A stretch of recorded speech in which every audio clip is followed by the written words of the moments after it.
جب مریض کی عیادت کے لیے جائیں تو رسول اللہ صلی اللہ علیہ وسلم کی زبان مبارک سے نکلی ہوئی مندرجہ ذیل دعائیں اس کے حق میں کریں۔ پہلی دعا، رسول اللہ صلی اللہ علیہ وسلم نے فرمایا، جو شخص اپنے مسلمان بھائی کی تیمارداری کے لیے جاتا ہے اور اس کے سر کے پاس بیٹھ کر 7 مرتبہ یہ کلمات پڑھتا ہے تو وہ شفا یاب ہو جاتا ہے، الا یہ کہ اس کی موت کا وقت ہی آ چکا ہو۔ مریض کے لیے کیا دعا پڑھی جائے؟ اسأل اللہ العظیم رب العرش العظیم ان یشفیک، میں بزرگ و برتر اللہ عرش عظیم کے رب سے سوال کرتا ہوں کہ تجھے شفا سے نوازے۔ دوسری دعا، رسول اللہ صلی اللہ علیہ وسلم ایک اعرابی یعنی دیہاتی کی عیادت کے لیے تشریف لے گئے اور اس سے یہ کلمات کہے، لا بأس طہور انشاءاللہ، ڈرو نہیں، غم نہ کرو، اگر اللہ نے چاہا تو یہ بیماری پاک کرنے والی ہے۔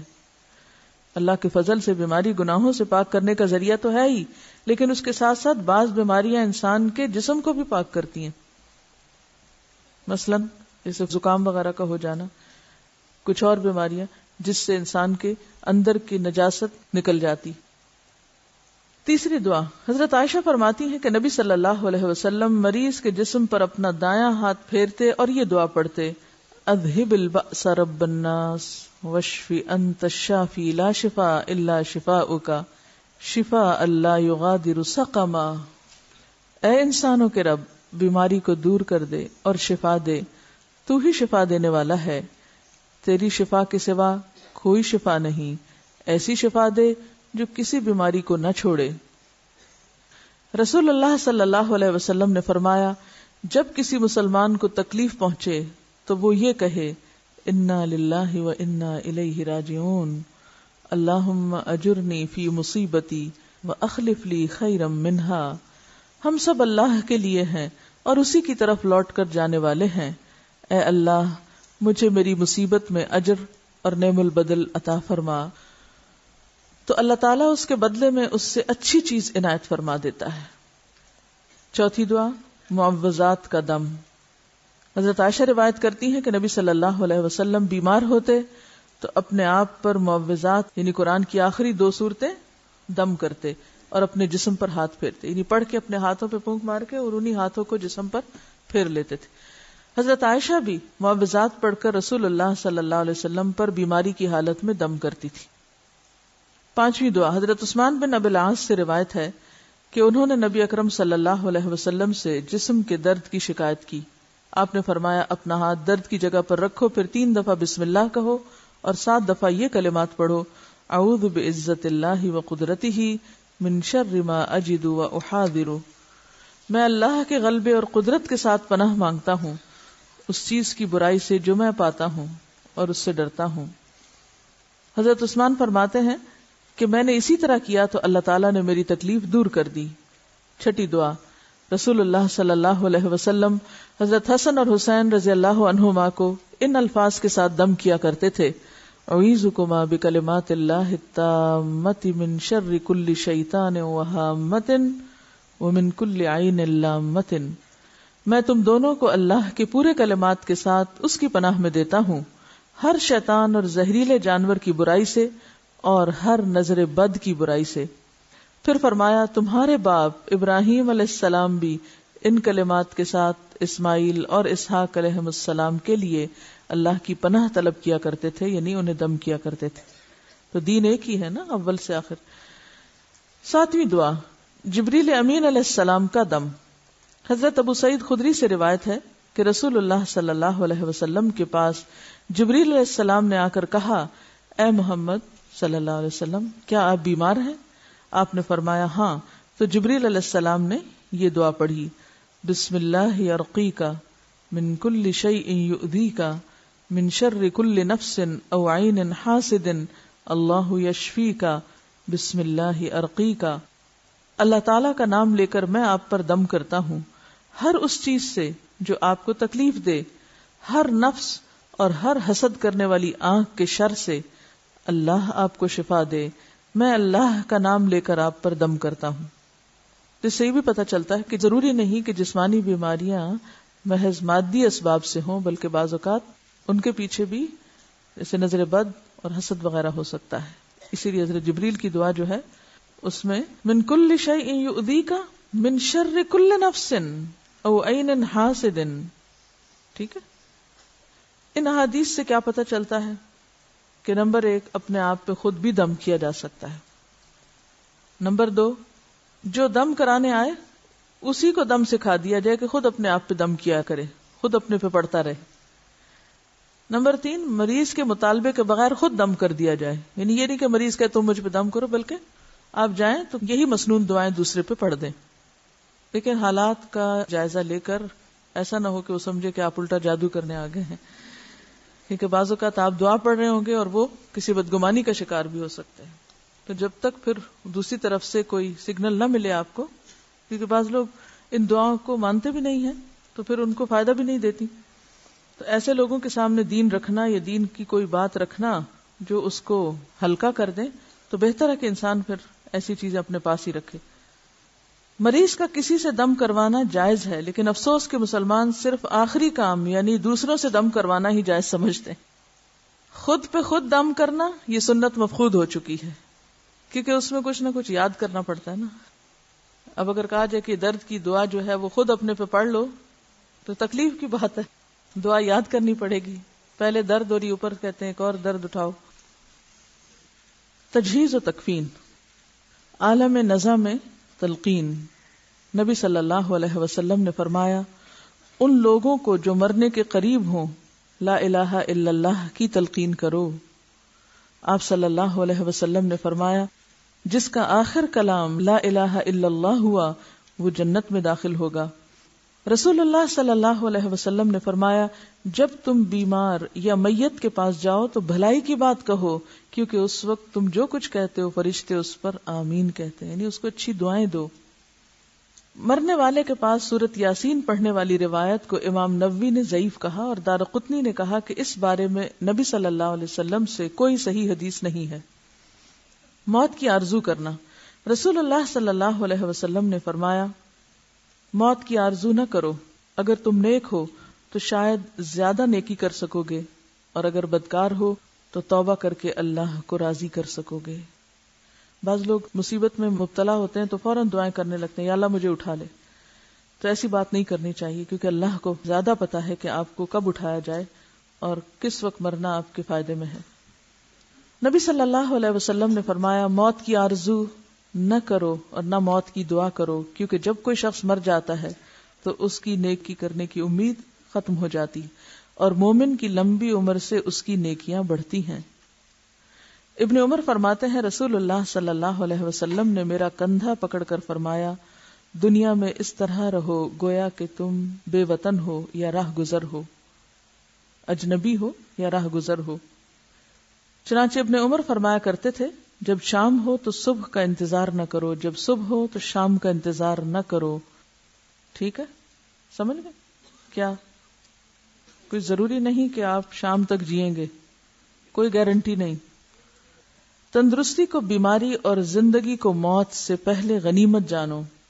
خودکشی سخت گناہ ہے. نبی کریم صلی اللہ علیہ وسلم نے فرمایا جو شخص اپنے آپ کو گلا گھونٹ کر مارتا ہے وہ جہنم میں اپنا گلا گھونٹتا رہے گا. جو شخص نیزہ چبھو کر اپنی جان دیتا ہے جہنم میں اپنے آپ کو نیزہ مارتا رہے گا. رسول اللہ صلی اللہ علیہ وسلم نے فرمایا اللہ تعالیٰ نے فرمایا میرے بندے نے اپنی جان مجھ سے پہلے خود لے لی, اس لیے میں نے اس پہ جنت حرام کر دی.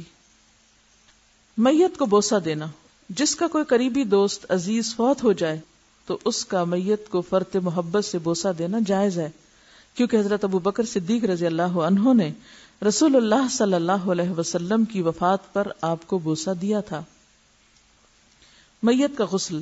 ام عطیہ نے کہا ہم رسول اللہ صلی اللہ علیہ وسلم کی بیٹی کو نہلا رہے تھے تو آپ نے فرمایا اس کو 3, 5 یا 7 بار پانی اور بیری کے پتوں سے غسل دو, اور آخری بار پانی میں کچھ کافور بھی ملا لو. ایک بار کیا ہے, سر سے پاؤں تک پانی کا بہایا جانا. غسل دائیں طرف اعضائے وضو سے شروع کرو. ام عطیہ کہتی ہیں ہم نے غسل کے بعد اس کے بالوں کی 3 چوٹیاں گوندھی اور ان کو پیچھے ڈال دیا. غسل میت کا طریقہ بھی تقریباً غسل جنابت والا ہے. البتہ غسل کے دوران اکرام میت کا بہت خیال رکھنا چاہیے۔ وفات کے فوراً بعد میت کا منہ اور آنکھیں بند کی جائیں، بازو، ٹانگیں، ہاتھ پاؤں کی انگلیاں بھی سیدھی کر دی جائیں، قمیص اور بنیان وغیرہ اتار کر چادر سے میت کا بدن ڈھانپ دیا جائے، کیونکہ جب جسم اکڑ جاتا ہے تو پھر قمیص اتارنا مشکل ہو جاتی ہے، تو اس لیے وفات کے فوراً بعد ہی اتار دینی چاہیے ایسی چیزیں جب جسم ڈھیلا ڈھیلا ہو۔ میت کے بازو، گلے یا پنڈلی میں کوئی شرکیہ، تعویذ، دھاگا یا کڑا وغیرہ ہو تو اتار دیں۔ پانی اور بیری کے پتے ابال لیے جائیں، پھر نیم گرم استعمال کیا جائے۔ پانی کم سے کم استعمال کیا جائے۔ لکڑی کا ایک تختہ ایسی جگہ رکھا جائے جہاں پانی کا نکاس اور گندگی کو ٹھکانے لگانا آسان ہو۔ میت کو اس تختے پہ لٹایا جائے، ناف سے گھٹنوں تک کی جگہ کپڑے سے ڈھانپ دی جائے، یعنی یہ مرد کے لیے۔ دوران غسل سوائے مجبوری کے میت کی شرمگاہ پہ نگاہ نہ پڑے، نہ کپڑے کے بغیر اسے ہاتھ لگے، یہ گلوز وغیرہ پہن کے نہلانا چاہیے۔ اگر گلوز نہ ہو تو پلاسٹک کے لفافے میں بھی ہاتھ ڈال سکتے ہیں، یا لیفے ہوتا ہے نا، ایسے گلوز ملتے ہیں جو نہانے کے لیے استعمال ہوتے ہیں۔ اگر جسم زخمی ہو اور اس پہ پٹیاں بندھی ہو تو احتیاط سے پٹیاں کھول کر روئی اور نیم گرم پانی سے آہستہ آہستہ زخم دھوئے جائیں۔ ہر کام کی ابتدا دائیں طرف سے کریں، الا یہ کہ صرف بائیں جانب توجہ کی مستحق ہو۔ ناف کی طرف ہاتھ سے میت کا پیٹ 2 یا 3 دفعہ دبایا جائے تاکہ اندر رکی ہوئی گندگی امکانی حد تک خارج ہو جائے۔ پھر بائیں ہاتھ پر کپڑے کا دستانہ وغیرہ جو کفن کے ساتھ بنایا جاتا ہے پہن کر پہلے مٹی کے 3 ڈھیلوں اور پھر پانی سے اس کا استنجا کریں۔ یعنی ڈھیلے کا استعمال شرط نہیں ہے، لازم نہیں ہے، لیکن گاؤں وغیرہ میں آسانی سے جہاں اور ڈٹرجنٹس وغیرہ نہیں ہوتے استعمال کیا جا سکتا ہے۔ اگر زیر ناف بالوں کی صفائی باقی ہو تو کر لی جائے۔ ناک، دانت، منہ کا خلال، کانوں میں اچھی طرح گیلی روئی پھیر کر ان کی الگ سے صفائی کی جائے تاکہ بعد میں وضو کے دوران 3 دفعہ سے زیادہ نہ دھونا پڑے۔ بسم اللہ پڑھ کر میت کو مسنون وضو کرایا جائے گا۔ 3 دفعہ اچھی طرح سر دھوئیں، حسب ضرورت صابن استعمال کرتے ہوئے پورے جسم کو 3 یا 5 یا 7 مرتبہ اچھی طرح دھوئیں۔ آخری دفعہ نہلاتے وقت پانی میں کچھ کافور ملا لیں، سب سے آخر میں پاؤں دھوئیں۔ رسول اللہ صلی اللہ علیہ وسلم کو 3 سفید کپڑوں میں کفن دیا گیا، ان میں نہ کرتا تھا نہ امامہ۔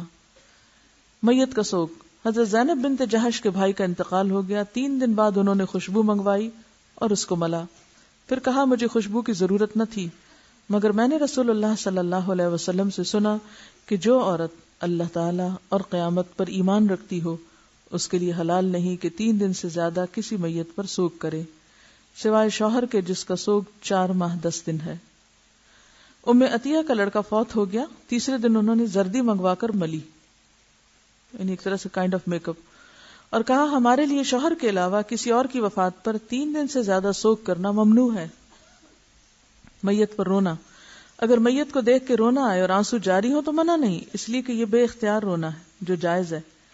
نبی صلی اللہ علیہ وسلم نے فرمایا اللہ تعالیٰ آنکھ کے رونے اور دل کے پریشان ہونے کی وجہ سے عذاب نہیں کرتا، بلکہ زبان کے چلانے اور واویلا کرنے سے عذاب کرتا ہے، یعنی میت کو، خاص طور پر اگر میت کی اپنی مرضی ہو کہ اس پر چیخ چلا کے رویا جائے۔